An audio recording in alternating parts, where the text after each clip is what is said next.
I am breaking in the spine of my 2023 bullet journal, which I am considering now to be in a barely keeping it together style, extremely basic.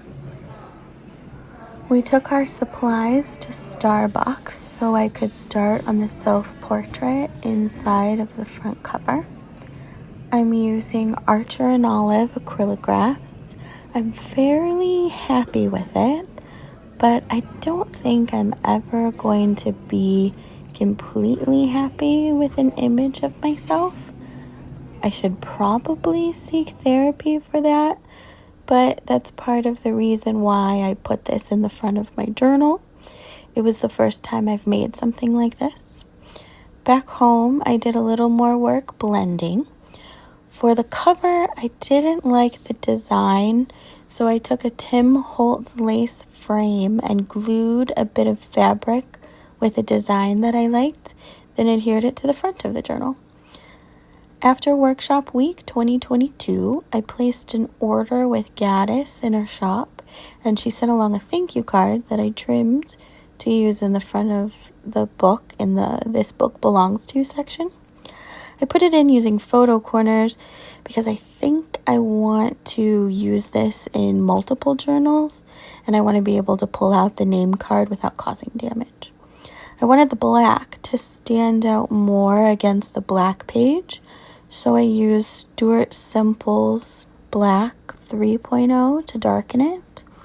I dislike the way that the first page lies in notebooks because of the glue for the binding, so I always turn the page into a pocket with some washi tape on the edges to keep it together.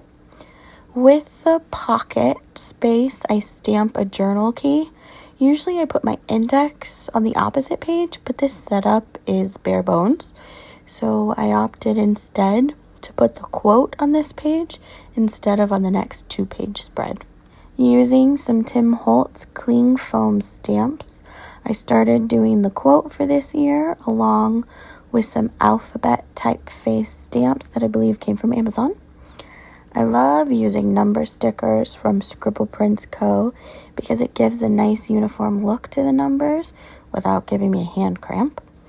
Putting the stickers on is far easier than trying to write neatly all of the numbers for the entire year. The months are stickers from Archer and Olive's collaboration with The Greater Good.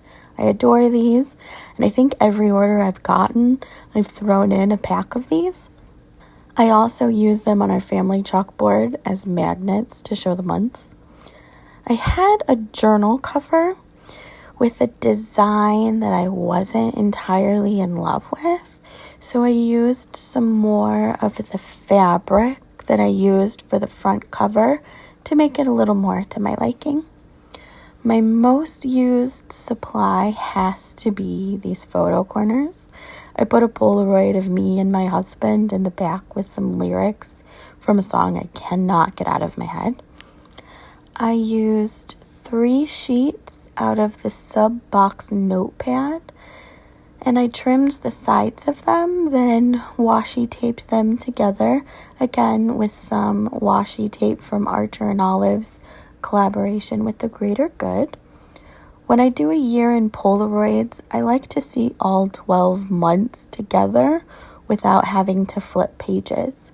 This setup allows me to do that. I'm not sure if I'm going to reuse it next year as well, or if I'll make another one for that setup, because I don't leave the Polaroids inside of my bullet journal. They go into our family photo albums, so it's not something that stays with each bullet journal after the year is over. And now for the final flip through. This is the self-portrait. I got the idea from a Schitt's Creek coffee table book that has a portrait on the inside cover.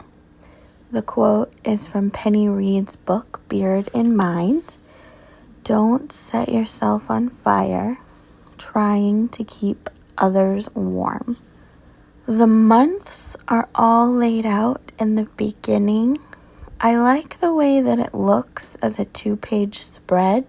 I'm going to write straight across the 2 pages and see how I like that for this year. I found myself running out of room when I had the future log on 1 page for each month. I really like having the same theme for the future log. I'm throwing this bullet journal into the journal cover, and I'm hoping I can continue to keep it together, even if it's just barely keeping it together.